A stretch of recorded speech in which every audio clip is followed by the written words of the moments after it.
Hello, sinang ngasi di sinang mamang da faja plate myam purgla sigi placing je the grand ceramics ne sponsor to birak pa plate ngak tene ado ai sigi placing je ai ne pam jaba do ek kai no da ngai bazar da thi bne ba saur go sumaina saur go pak pa plate se thi bne do bazar di phang di khoi gi normal gi kham gi size to ado di na te gi da ma de hele ado sigi placing je khoi gi grand ceramics de gi loine available oi ni man si de pire je sigi kai no je kai hai no tengot hai do sigi tengot si ma jaw re sigi tengot massage jaw re do ga sigi glass si ma june sigi cup se coffee cup se si ju am phaje ko ado sigi je sinau myam na koi leibi ge hai tara ga di magi instagram gi sidagi na traga sigi makha da pijari ba contact number sidagi call toro ga dum lobu yagane sinau myam na grand ceramic store sidagi ge phange hai ta de mag kumba plate base kumba dinner set kumba myama phange aduga koi festival season hai tare hoji ji 2025 si or ka dure festival laksalak pajai sida ju dum 10 to 30% je offer dum pirane adugo hotel gumba restaurant gumba cafe gumba gi myam log tara ga di koi extra offer myam ju pija gane aduna si instagram page se sida order taw salo pam ba yak tara ga di ai gi di si posting je thawaina ta ba hai ta thawaina pam je pon ngak to re pricing je affordable pricing ngak tene di sinau myam magi place sida happy posting je place sida hap ga na hau thok pra hen hau gat pra do ji gi ngase di beef ki skin hai tare beef ki skin thong bane si jina aduga mathang dana beef ki skin singju surake aduga yen kaleja me pam yaure aduga yen thong bam yaure yen gi me sile di sinau myam chaba horje an bi je khom di sinau myam de lakke jaga ba pese igi nakti yaguda suhan gre tawre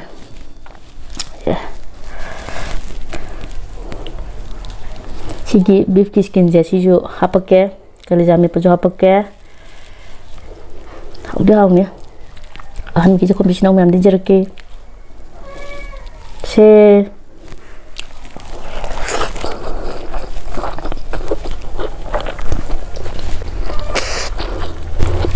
masih sang jadi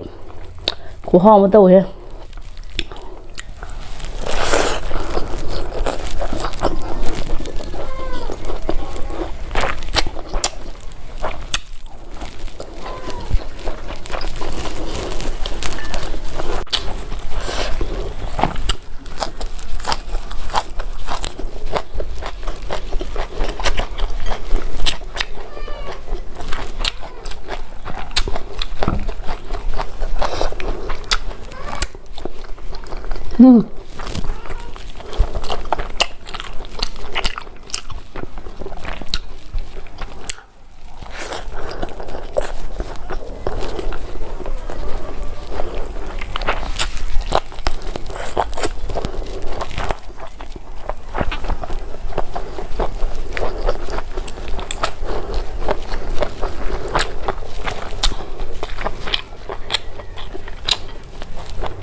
masih nang di ko ni ko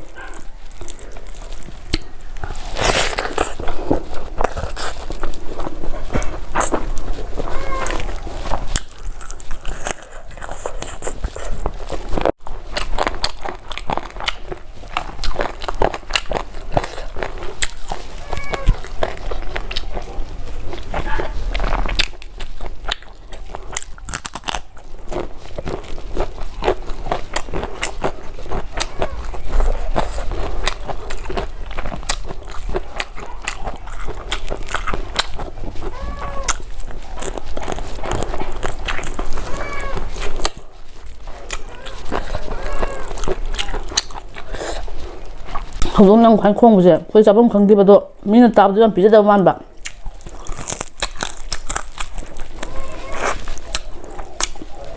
ꯁꯤꯃꯒ ꯊꯥꯔꯤꯅꯦ ꯊꯥ ꯑꯗꯨꯝ ꯈꯣꯡꯗꯣꯏꯅꯦ ꯃꯥꯏ ꯈꯣꯡꯗꯣꯏꯁꯦ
Sina kay pat ito yung niya. Tung siya si pas de.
Sige matel je ai ko di am hawe adu tar ga ju si kino je